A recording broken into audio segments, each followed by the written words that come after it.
သားညိုတဲ့ကောင်မလေးအတွက်မိတ်ကပ်လေးပြင်ပြပါအောင်ဆိုလို့ဝမ်းတုံးနေရဲ့မရှိမဖြစ်လိမ်မော်နဲ့အညိုလေးကိုရောပြီးတော့ဒီနေ့ပြင်ပြပေးပါမယ်။ဒီဆိုရင်သားရယောဂပြန်ထနေရဆိုလေဒီမှာဟော်မုန်းဝက်ချန်တွေအစီဘူးတွေအများကြီးထွက်နေပါတယ်။ Skin Care Step အားလုံးပြီးသွားပြီဆိုရင်တော့ဒီကိုကိုက sunscreen လေးကိုလိမ့်လိုက်ပါမယ်။သူက SPF 15+ PA+ လေးလုံးတောင်ပါတာဆိုတော့နေလောင်တာတို့အသားတွေမဲသွားမှာတို့ပြီးတော့ UVA UVB ကိုလည်းထိရောက်စွာကွာခဲ့ပေးနိုင်ပါတယ်။သူ့ကိုလိမ့်လိုက်တာနဲ့လေအေးပြီးအသားတွေတစ်ခါတည်းစိတ်ဝင်သွားပြီးတော့ white cast လည်းလုံးဝမကျန်တဲ့အပြင်ပတ်ဝန်းကျင်မှာလာတဲ့ဒီဖုံမုတ်အညစ်အကြေးကြောင့်ဖြစ်ပေါ်စေတဲ့အသားရည်ပျက်စီးမှုတွေလိုလည်းကာကွယ်ပေးနိုင်ပါတယ်။လိမ့်မီရနဲ့တခါတည်းဆူပြောင်ပြီးတော့ဂလိုးသွားတာကိုမြင်တွေ့ရမှာပါ။ Foundation ကိုလည်းဒီကိုကိုက liquid foundation လေးသုံးလိုက်ပါမယ်။သူကနံပါတ်1 2 3ရှိတယ်ပေါ့နော်။1ကျတော့မေစွန်ထပ်ဖြူတယ်2ကျတော့မေစွန်အသားနဲ့ကွက်တီပဲ3ကျတော့ညိုတယ်ပေါ့နော်။အဲ့တော့ဒီနေ့မေစွန်နံပါတ်2လေးရွေးပြီးတော့လိမ့်လိုက်ပါမယ်။ဒီ foundation လေးကအခုလိုမေစွန်မျက်နှာမှာဝက်ချန်နေဖြစ်နေရတဲ့အမာရွတ်တွေနဲ့အသားရောင်မညီတာတွေပြီးတော့မျက်နှာညစ်ညစ်ကြီးဖြစ်နေရတွေကိုလုံးဝဖုံးပေးသွားတယ်ပေါ့နော်။ဒါလိမ့်မိတဲ့ဘတ်ချန်နဲ့မလိမ့်ရသေးတဲ့ဘတ်ချန်ရှင်းပြထားတာပါ။ Matte Type Foundation ဆိုပေမဲ့လေမျက်နှာကိုဆူဆူပြောင်ပြောင်လေးပဲကြံခဲ့ပေါ့နော်။အရင်ကြီး၆ကတ်သွားမျိုးမရှိပါဘူး။ Waterproof လည်းဖြစ်တာမို့လို့ရေဆိုချွေးဆိုလည်းလုံးဝမပြတ်ဘူးပေါ့နော်။မေစွန်ပြီးမှဆန်းပြပေးပါမယ်။ SPF 13 PA+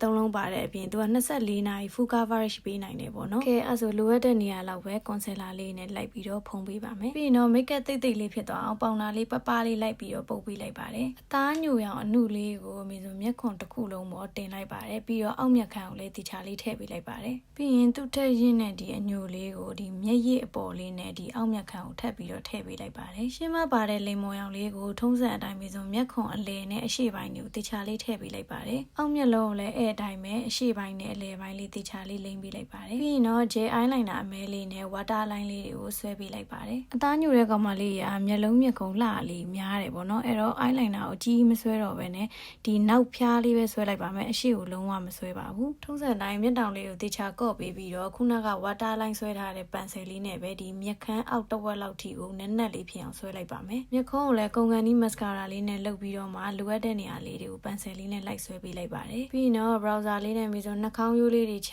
မယ်ပြီးတော့နှာခမ်းဖူးဖူးလေးဖြစ်အောင်ဒီနှာခေါင်းနဲ့နှာခမ်းကြားလေးနည်းနည်းထည့်မယ်ပြီးအောက်နှာခမ်းလေးကိုနည်းနည်းလေးပုံဖော်လိုက်မယ်ပေါ့နော်။ပြီးရင်ကိုမျက်နှာအရိပ်ကျခြင်းတဲ့နေရာလေးတွေပါးရိုးလေးတွေမေးရိုးလေးတွေကိုလိုက်ပြီးတော့ထည့်ပေးလိုက်ပါတယ်။ပါးနီကိုလည်းမျက်လုံးလေးနဲ့လိုက်အောင်လိမ်မော်အောင်လေးကိုဒီပရိုးပေါ်လေးပဲတင်ပြီးတော့ဖြန့်ပေးလိုက်ပါတယ်။နှာခေါင်းထိပ်လေးနဲ့နည်းနည်းမေးစီလေးကိုပါဒီ brush လေးနဲ့တင်ပေးလိုက်တယ်ပေါ့နော်။ highlight ကိုလည်းမေစွန်ရွှေအောင်လေးပဲသုံးထားပါတယ်။ဒီပါးရိုးပေါ်လေးရဲ့နှာခေါင်းပေါ်လေးရဲ့ပြီးမျက်လုံးလင်းလင်းလေးဖြစ်သွားအောင်ထောင်းနှစ်ဖက်ရဲ့ပြီးမျက်ခုံးအောက်လေးရဲ့ကိုအဓိကဘိုးဖြစ်ချင်တဲ့နေရာလေးတွေကိုလိုက်ပြီးတော့ထည့်လိုက်တယ်ပေါ့နော်။ပြီးရင်တော့နှာခမ်းလေးကိုလိမ်မော်ညူအောင်ခပ်ပပလေးဆိုးပြီးတော့ဖြန့်လိုက်ပါတယ်။အဲ့နေရာမှာရက်လိုက်ရုံ makeup look လေးကတော်တော်လေးလှနေပြီပေါ့နော်။ဒါပေမဲ့မေစွန်နှာခမ်းကိုဒီတခါအပြည့်ဆိုးမှဆိုတော့အညူအောင် lip liner လေးနဲ့တေချာပေါင်ကုတ်ပြီးတော့လက်လေးနဲ့လိုက်ဖြန့်လိုက်ပါတယ်။နော်နှာခမ်းကြီးကိုအပြည့်ဆိုးပေးလိုက်တာဆိုတော့မျက်နှာကိုတော်တော်လေးလင်းထွက်သွားပါတယ်။အဲ့ဒါဆိုရင်တော့ဒီနေ့လိမ်မော်ညူအောင် look လေးကပြီးပြီပေါ့နော်။မေစွန်သုံးသွားတဲ့ foundation လေးက waterproof ဖြစ်မဖြစ်ကိုမေစွန်2ရက်3ရက်လောက်ဆန်းလင်းကြည့်လိုက်ပါတယ်။ဒါကမေစွန်နောက်နေ့ကိုကို foundation လိမ်ပြီးတော့သွားလာလှုပ်ရှားပြီးကြံနေတဲ့ makeup လေးပါ။အိမ်ပြန်ရောက်တဲ့ဒီ makeup မကွက်မပြတ်တဲ့အပြင်ဒီမှာရေတွေဘလို့လောင်းချ